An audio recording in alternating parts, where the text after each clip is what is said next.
Hosted by you/imdone2244. Anna, my late wife, died in a car accident. A person lost control of their car, ran her over, and she passed away immediately. We were both 26 at the time. It was 4 years ago, right before the pandemic. We were having a tough time as a couple. She was extremely jealous of me and also very protective of her phone. Shortly after her death, I found out I had an STD, and, surprise surprise, she had been cheating on me. On the day she passed, a guy we went to college with and were kind of friends with sent her messages asking for pictures of their last encounter. From the way he talked, it seemed recent, and it appeared they spoke often. I was able to access her phone and laptop, as she hadn't changed her passwords. She would always ask to check my phone, and I would ask for hers in return, so I knew her password. There wasn't much on there because she had either deleted everything or hidden it very well. However, the most recent messages were still there since she obviously couldn't delete them after her death. While looking for the pictures he asked for, I found photos of her and him deep in a random folder at her workplace files on her laptop.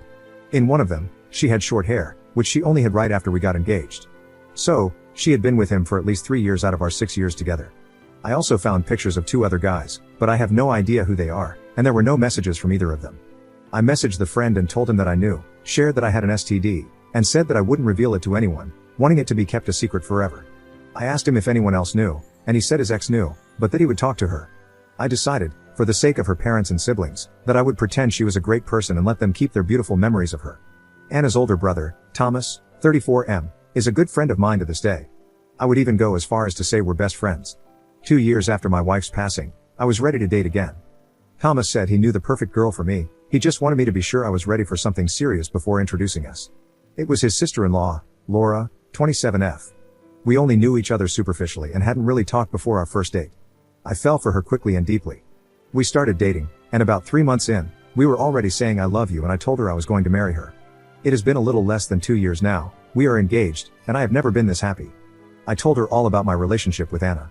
I still have the evidence of what Anna did stored away on my computer, just in case, and I showed it to Laura. She cried a little and comforted me, but I assured her I was fine and that I was over it. The problem is with Anna's family, especially her mom and sister. Ever since Anna's passing, every time they talk about her, people want to hear me say something. They ask me about her and try to include me in conversations about her. Anna was such a good cook, right, Op? I loved when she and Op would banter, remember, Op? Stuff like this. In the beginning, I managed by saying it was difficult for me to talk about her and that I wasn't ready. They let me be for a while, but ever since I started dating Laura, I haven't been able to use the I'm not ready excuse. Her friends, sister, and mom get annoyed if I don't sound enthusiastic or depressed. I've learned it's easier to look depressed. Also, if I talk about Anna in any way that doesn't portray her as an angel who blessed us with her presence, I get side-eyed.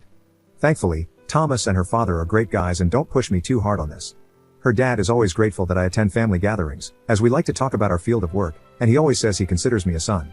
Her mom and sister, though, get upset if I try to dodge the topic of Anna. Her sister even said out loud once that it's obvious I didn't love Anna.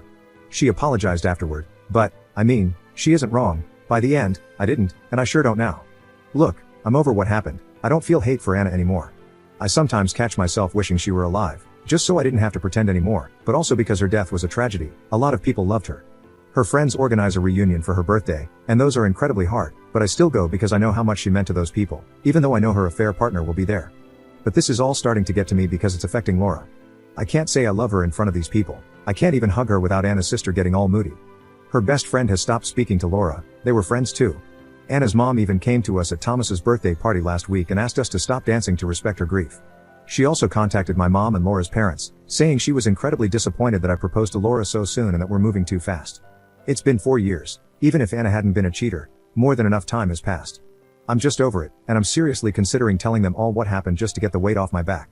Would I be wrong if I did this? Update 7 weeks later.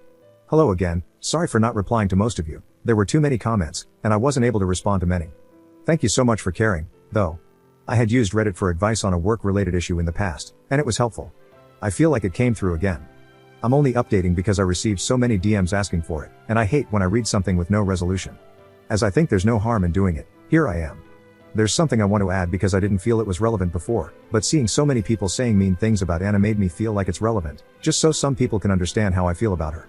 Maybe it isn't relevant, but I feel like saying it and putting it out there. Anna loved me, she really did. She wasn't some monster who wanted me to be miserable and make me a fool. I saw the way she talked about me to other people. She loved me. She was worried I would divorce her and was talking to people about how to turn our marriage around, how to put it back on track. The issue was that she had a kink, and I absolutely had no desire to partake in it. She asked a couple of times, once early in the relationship and another time after we got married, and I unequivocally refused both times and was particularly judgmental about it. All the pictures I found were of her in those kink scenarios. So yeah, she was intimately frustrated and used those men to satisfy her kink. But she loved me, she was just very selfish, dumb, and reckless. I really believe this. And I say all of this because she was a terrible wife, she cheated on me for years because of a kink. But she was not a terrible person, she was only a terrible partner. There's a reason so many people loved her so much. I went with my gut feeling of talking to Thomas. It seems like a lot of people came to the same conclusion, that this was the best way to handle it. Laura and I went to his house, and we talked to him and his wife, Laura's sister.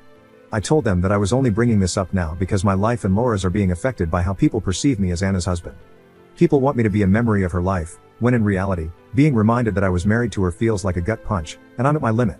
But I kept on trying because I love her family, and I know how much she meant to many people. I told them that I did not love the person she became when she died, and that we were probably headed for divorce soon, even without the things I learned. The only reason I didn't share it with anyone was because I didn't see a point in tarnishing her memory and changing people's perception of her when it wouldn't matter to anyone, and it would only bring pain to those who loved her. Now, though, this decision is biting me because I also have to act like she was perfect. The reason I told them this way was so they could opt to know more if they wanted, but if they'd rather stay ignorant of the situation, they could. Thomas wanted to know everything, so I told them. He asked to see the proof, and I told him that the pictures were intimate and graphic, and it wasn't a good idea for him to see them. He asked his wife to see them. I showed them to her, and she confirmed to him that it was real and that they were really bad. She actually flinched looking at them. He asked if it was only one time. I told him it was with 3 different guys, and one of them went on for at least 3 years that I knew of. He was mad, cussed a lot, not at me, but at the situation. I started to regret everything at that point. He said, "Jesus Christ, why is she so effing stupid?" He called Anna stupid a bunch of times. He asked for some time to think things over and went out. I left Laura and her sister talking and went on a drive as well.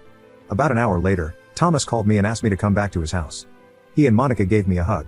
She was crying a lot. He asked me what I wanted to do. I told him that all I want is to move on from this and be happy with Laura. He told me that he would handle his mom and sister, that I didn't need to worry about them anymore, but I should just distance myself from his family and Anna's friends for a while. He said I'm his brother, and that will never change. We all hugged it out, and that was it. My ex-sister-in-law has since reached out and told me that she knew Anna was cheating on me but thought we were working through it. Anna told her about a year before she died and said she would come clean and try to work on the marriage. Now Thomas told her what happened, and she has apologized a lot. She said that she's been basically ignoring Anna's flaws ever since she died, but it has turned unhealthy for both her and her mom. She said she will help me with anything I need regarding this topic. Ex-father-in-law and mother-in-law don't know anything, and we will keep it that way. I will try to make time to hang out with my father-in-law from time to time, and considering he and my new father-in-law are good friends, Thomas and I have been talking about taking them fishing, golfing, or maybe just going to a bar, stuff like that, at least once a month. And as for my ex-mother-in-law, I just keep my interactions to a minimum. So yeah, I think it worked out well. Another thing is that Laura wants to speed up our wedding planning, so hopefully we will get married in March or April. Before, we were talking about having a long engagement, but there's no point in waiting, we both know what we want. And I'm happy, very happy.